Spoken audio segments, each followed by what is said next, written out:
जय माता दी। आप सभी का हमारे YouTube चैनल पर हार्दिक स्वागत है।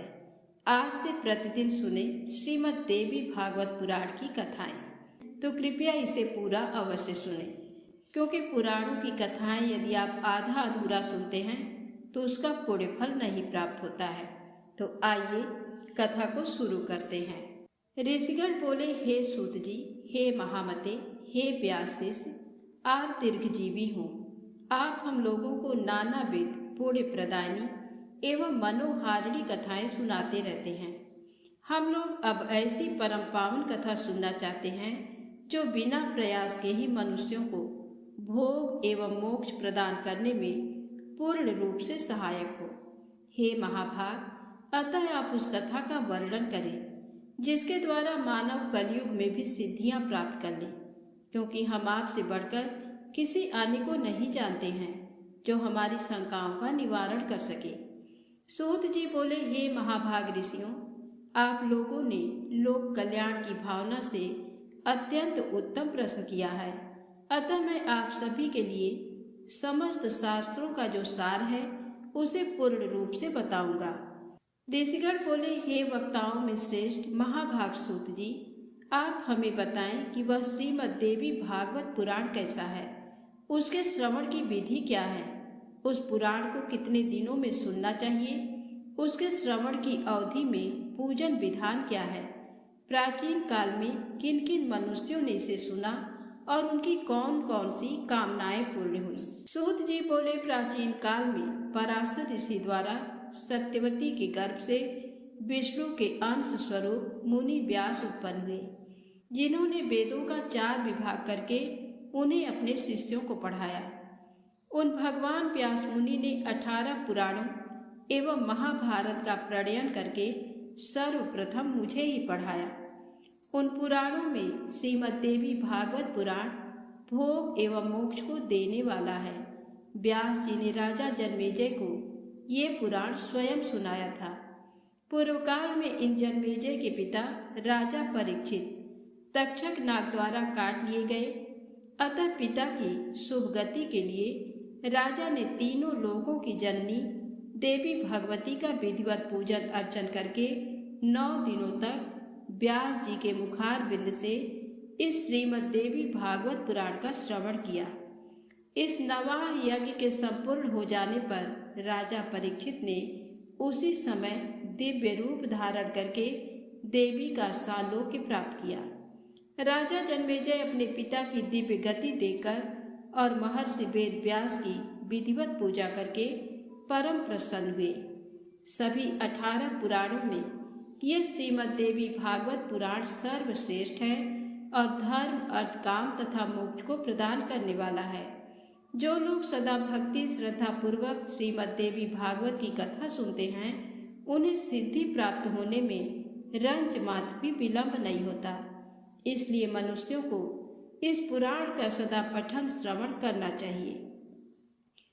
पूरे दिन के आधे समय तक, चौथाई समय तक, मुहूर्त भर अथवा एक क्षण भी जो लोग भक्ति पूर्वक इसका श्रवण करते हैं उनकी कभी भी दुर्गति नहीं होती। मनुष्य सभी यज्ञों, तीर्थों तथा दान आदि शुभ कर्मों का जो फल प्राप्त करता है वही फल उसे केवल एक बार श्रीमद् देवी भागवत पुराण के श्रवण से प्राप्त हो जाता है। सतयुग आदि युग में तो अनेक प्रकार के धर्मों का विधान था, किंतु कलयुग में पुराण श्रवण के अतिरिक्त मनुष्यों के लिए अन्य कोई सरल धर्म विहित नहीं है। कलयुग में धर्म एवं सदाचार से रहित तथा अल्प आयु वाले मनुष्यों के कल्याणार्थ महर्षि वेद व्यास ने अमृत रसमय श्रीमद् देवी भागवत नामक पुराण की रचना की। अमृत के पान से तो केवल एक ही मनुष्य अजर अमर होता है, किंतु भगवती का कथा रूप अमृत संपूर्ण कुल को ही अजर अमर बना देता है। श्रीमद् देवी भागवत कथा के श्रवण में महीनों तथा दिनों का कोई भी नियम नहीं है। अतएव मानव द्वारा इसका सदा ही सेवन, पठन, श्रवण किया जाना चाहिए। जो फल कठिन तपस्याओं, व्रतों, तीर्थ सेवन, अनेक विधि, दान, नियमों, यज्ञों, हवन एवं जप आदि के करने से प्राप्त नहीं होता है वह फल मनुष्यों को श्रीमद् देवी भागवत के नवाह यज्ञ से प्राप्त हो जाता है। जो व्यक्ति भक्तिभाव से देवी के इस भागवत पुराण का पाठ अथवा श्रवण करता है वह धर्म, अर्थ, काम और मोक्ष प्राप्त कर लेता है। इस श्रीमद् देवी भागवत पुराण के श्रवण से वसुदेव जी प्रसेन को खोजने के लिए गए हुए और बहुत समय तक न लौटे हुए अपने प्रिय पुत्र श्री कृष्ण को प्राप्त करके प्रसन्न हुए। अमृत स्वरूप इस श्रीमद् देवी भागवत के श्रवण से पुत्रहीन मनुष्य पुत्रवान हो जाता है, दरिद्र व्यक्ति धन से संपन्न हो जाता है तथा रोगग्रस्त मनुष्य रोग से मुक्त हो जाता है। बंध्या स्त्री एक संतान वाली स्त्री अथवा वह स्त्री जिसकी संतान पैदा होकर मर जाती हो, वे भी श्रीमद् देवी भागवत पुराण सुनकर दीर्घ आयु वाला पुत्र प्राप्त करती है। जिस घर में नित्य श्रीमद् देवी भागवत पुराण का पूजन किया जाता है वह घर तीर्थ स्वरूप हो जाता है तथा उसमें निवास करने वाले लोगों के पापों का नाश हो जाता है। इस श्रीमद् देवी भागवत पुराण का पाठ करने वाला ब्राह्मण वेद वेत्ताओं में अग्रगण्य हो जाता है, क्षत्रिय राजा हो जाता है, वैश्य धन संपदा से संपन्न हो जाता है और शूद्र भी इसके श्रवण मात्र से अपने कुल बंधु बांधवों के बीच श्रेष्ठता प्राप्त कर लेता है। ऋषिगण बोले, हे महाभाग, वसुदेव जी ने अपने पुत्र को किस प्रकार प्राप्त किया और वन में भ्रमण करते हुए श्री कृष्ण ने प्रसेन को कैसे खोजा। हे सुमते, हे सूत जी, किस विधि से और किससे वसुदेव जी ने श्रीमद् देवी भागवत पुराण का श्रवण किया, आप हम लोगों को ये कथा बताएं। सूत जी बोले, भोज बंसी सत्राजित द्वारकापुरी में आनंद पूर्वक निवास करता हुआ सूर्य की आराधना में तत्पर रहता था। वह सूर्य का परम भक्त एवं उनका मित्र था। कुछ समय के पश्चात सूर्यदेव उसके ऊपर प्रसन्न हो गए और उन्होंने उसे अपने लोक का दर्शन कराया। उसकी भक्ति तथा प्रेम से अत्यंत प्रसन्न हुए भगवान सूर्य ने सत्राजित को स्यमंतक मणि दे दी और वह उस मणि को अपने गले में धारण किए हुए द्वारका आ गया। उसे देखकर मणि के तेज से भ्रमित नागरिकों ने सत्राजित को सूर्य समझकर सुधर्मा नामक अपनी सभा में विराजमान श्री कृष्ण के पास पहुंचकर उनसे कहा, हे जगतपते, आपके दर्शन की अभिलाषा से भगवान सूर्य स्वयं आपके पास आ रहे हैं। ये बात सुनकर सभा में श्री कृष्ण हंसकर बोले, हे बाल स्वभाव नागरिकों, ये सूर्य भगवान नहीं है बल्कि सत्राजित है, जो स्वयं सूर्य द्वारा प्रदत्त स्यमंतक मणि से दीप्तिमान होता हुआ यहाँ आ रहा है। उसके पश्चात ब्राह्मणों को बुलाकर सत्राजित ने स्वस्ति वाचन कराया और भली भांति पूजन करके उस मणि को अपने घर में स्थापित किया। वह मणि जहाँ रहती थी वहाँ किसी प्रकार की महामारी, दुर्भिक्ष तथा उपसर्ग, प्राकृतिक संकट का भय उत्पन्न नहीं होता था। और उस मणि की एक विशेषता यह भी थी कि वह नित्य 8 बार स्वर्ण दिया करती थी।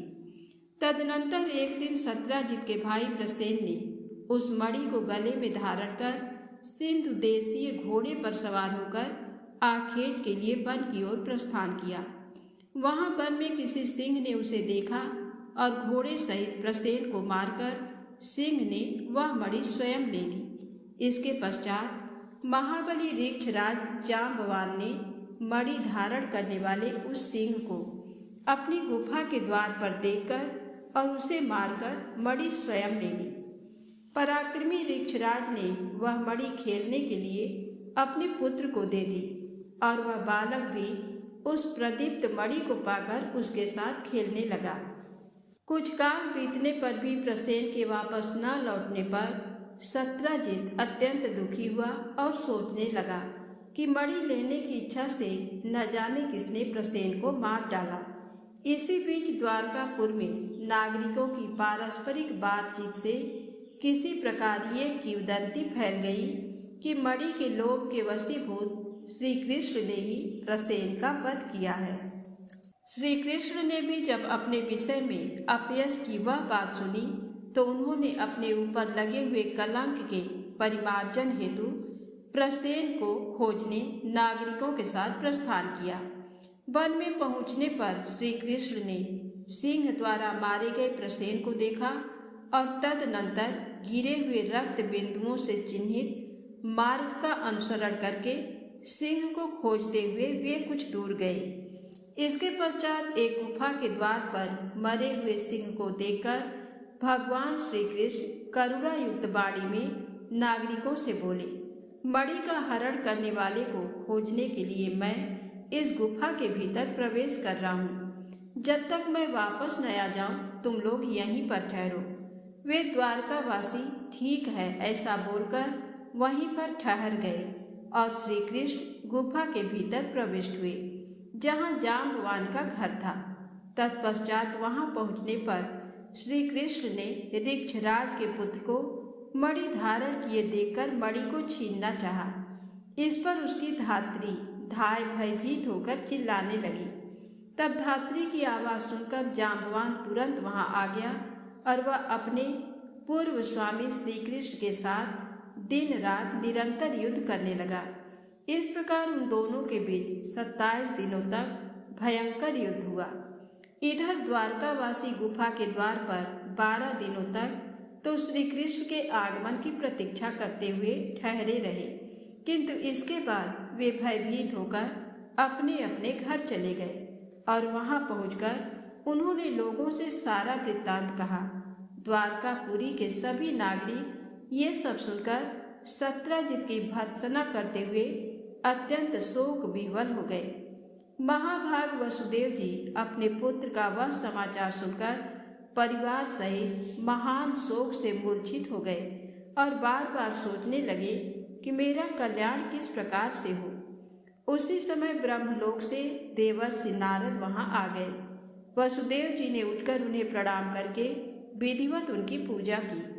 देवर्षि नारद महामती यदुश्रेष्ठ वसुदेव जी से कुशल क्षेम पूछकर उनसे बोले, आप क्यों चिंतित हैं, ये मुझे बताइए। वसुदेव जी बोले, मेरा अतिशय प्रिय पुत्र श्री कृष्ण प्रसेन को खोजने के लिए द्वारका के नागरिकों के साथ वन में गया था, जहां उसने प्रसेन को मरा हुआ देखा। इसके पश्चात प्रसेन को मारने वाले सिंह को भी एक गुफा के द्वार पर मरा देखकर श्री कृष्ण नागरिकों को द्वार पर ही रोककर स्वयं गुफा के अंदर चले गए। बहुत दिन व्यतीत हो चुके हैं, किंतु मेरा पुत्र अभी तक नहीं लौटा, जिससे मैं चिंतित हूँ। अतः हे मुनि, आप कोई ऐसा उपाय बताइए जिससे मैं अपने प्रिय पुत्र को प्राप्त कर सकूं। नारद जी बोले, हे यदुश्रेष्ठ, आप पुत्र की प्राप्ति के लिए अंबिका देवी की आराधना कीजिए। उनकी आराधना से शीघ्र ही आपका कल्याण होगा। वसुदेव जी बोले, हे भगवान, वे देवी कौन है? वे महेश्वरी किस प्रकार के प्रभाव वाली हैं तथा उनकी आराधना किस प्रकार की जाती है?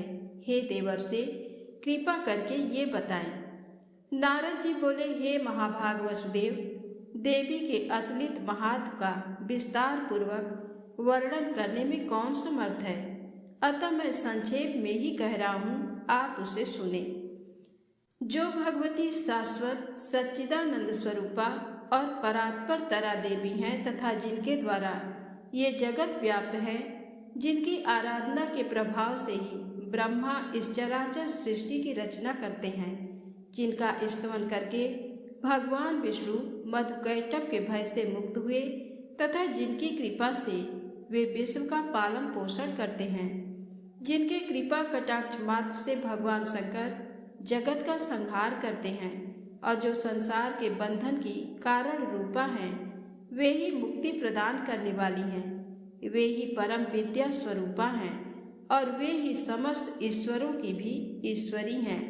अतः आप विधान के अनुसार जगदम्बा की विधिवत पूजा करके 9 दिनों में इस श्रीमद् देवी भागवत पुराण का श्रवण कीजिए, जिसके श्रवण मात्र से आप शीघ्र ही अपने पुत्र की प्राप्ति कर लेंगे।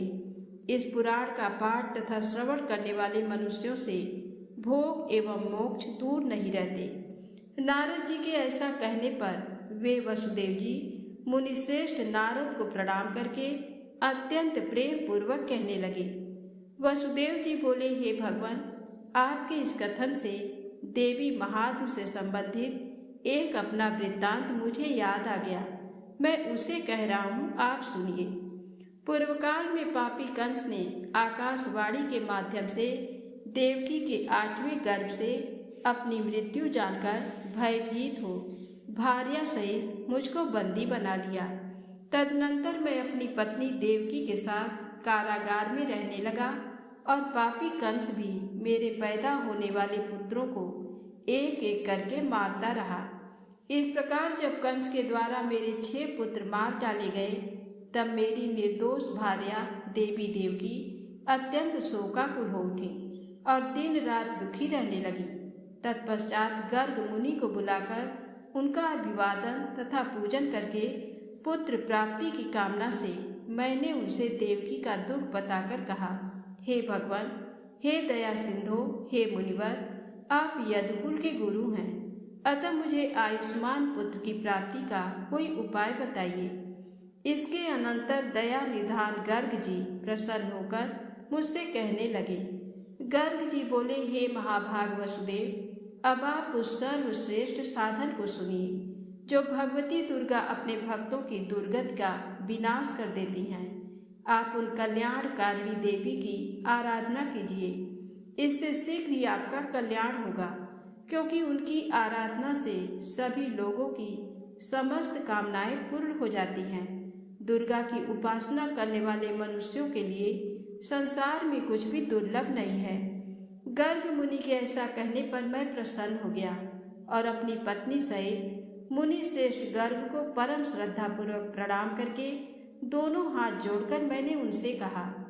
वसुदेव जी बोले, हे भगवान, हे करुणा सागर, हे गुरु, यदि आप मुझ पर स्नेह रखते हैं तो मेरे कल्याण के निमित्त आप ही उन भगवती चंडिका की आराधना कर दें। मैं तो कंस के घर में बंदी रहने के कारण कुछ भी कर सकने में समर्थ नहीं हूँ। अतः हे महामते, अब आप ही इस दुख सागर से मेरा उद्धार कीजिए। मेरे इस प्रकार कहने पर वे मुनिश्रेष्ठ प्रसन्न होकर बोले, हे वसुदेव, आपकी प्रीति के कारण मैं आपका कल्याण करूँगा।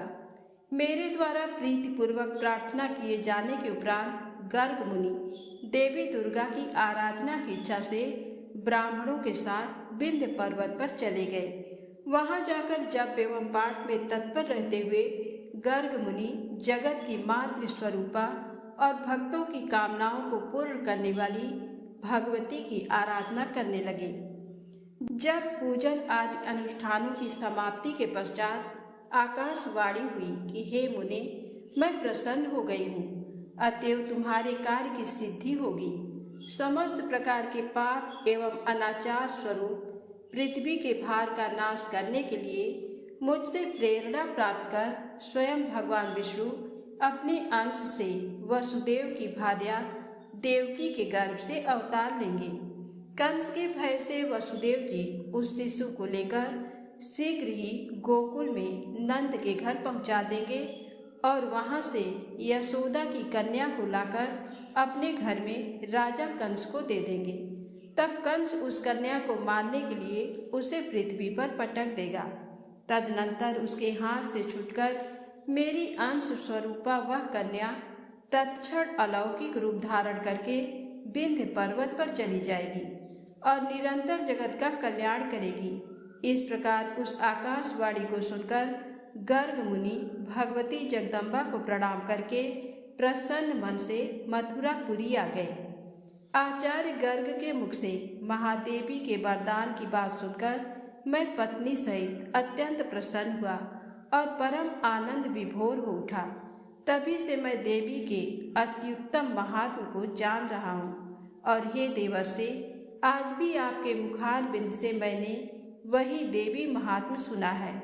अतः हे प्रभु, अब आप ही मुझे श्रीमद् देवी भागवत सुनाइए। हे दयानिधान, मेरे सौभाग्य से ही आप यहाँ पधारे हुए हैं।